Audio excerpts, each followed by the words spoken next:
Dictation Kailash Chandra, Volume 1, Transcription number 16. Yes, ready, start. The next question that I would like to deal with is the paragraph in the President's address relating to the progress made in our economy, in our agricultural sector, in our industrial sector, in our foreign trade, etc. Sir, you are pleased to read out to us a very large list of the achievements of the Congress government during the last decade and the important targets which have been achieved during the last 10 years of our planned economy. You also mentioned the question of increase in food production, increase in the production of agriculture commodities, etc. Fortunately, sir, here we have in our midst the ex-deputy chairman of the Planning Commission, Shri V.T. Krishnamachari, who has addressed a number of meetings and seminars in New Delhi recently, drawing our attention to the weakness in our agricultural sector. If the press reports are correct, in one seminar he mentioned that even if all the targets of the 10th five-year plan are achieved, still at the end of the 10th five-year plan period, we may be facing a serious situation regarding the supply of agricultural commodities. He has also expressed the hope that we will be able to exceed the targets which have been fixed for the 10th five-year plan. I do not know whether his expectation of exceeding the targets will be fulfilled or not,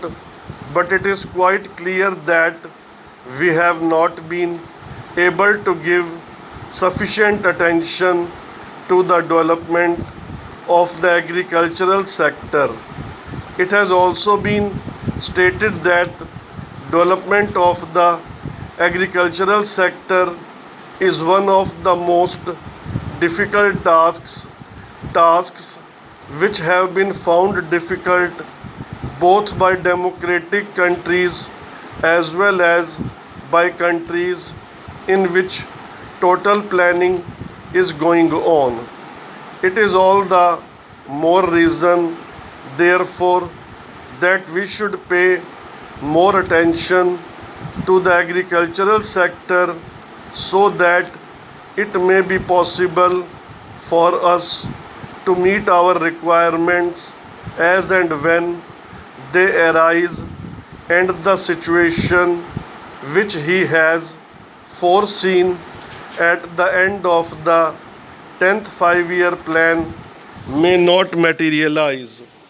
It is no use merely taking refuge behind some of the figures which have been compiled and narrating the progress which has already been achieved. We are happy that some progress some progress has been achieved, but we are anxious that more progress should be there, and for that purpose also certain definite steps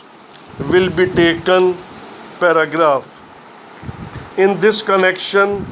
I am also happy to hear what the Defense Minister said yesterday in one of his public meetings, namely that the Government of India is contemplating to create a setup in our villages wherein our panchayats will be functioning more or less on the lines of Parliament. Unfortunately, he did not elaborate that point further, and the press has not thrown any more light on what that exactly means. But if it means that the panchayats will be in charge of the resources that are available in the villages, that they will be in a position to determine how best the productive efforts in the villages are to be directed, and in what direction determine what targets are to be achieved, and when the production is there and there is a surplus to be exchanged with other centers in the country, that the panchayats will be exchanged with other centers in the country, then I think a very valuable step forward in the direction of building our economy on a decentralized basis will have been taken. Paragraph. We have always taken the view, sir, that if planning is to succeed in our country, and if there is not going to be any regimentation of our productive activity and forces, what is necessary is that the common man should have a voice in determining the economic policies and in formulating the economic plans of development, and should have also his way in determining on what terms a village or a group or an industry should be working for the development of economy as a whole. In other words, some amount of competition, some amount of bargaining power is to be generated in the lowest strata of our society and in the lowest rung of our economy, so that with the help of that bargaining power, under the overall influence and policy of the Planning Commission, it may be possible for us to develop our economy in a manner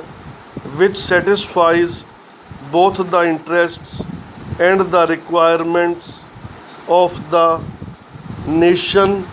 as well as the aspirations of the people. When people feel that they also have their say in the formulation of policies and programs, and that such policies and programs are not something which is dictated from New Delhi, but are those which have been worked out by their own efforts and as a result of their own deliberations. To that extent, these plans are a part of their efforts in the development of their regions, of their own crafts, their own industries, and their own skills.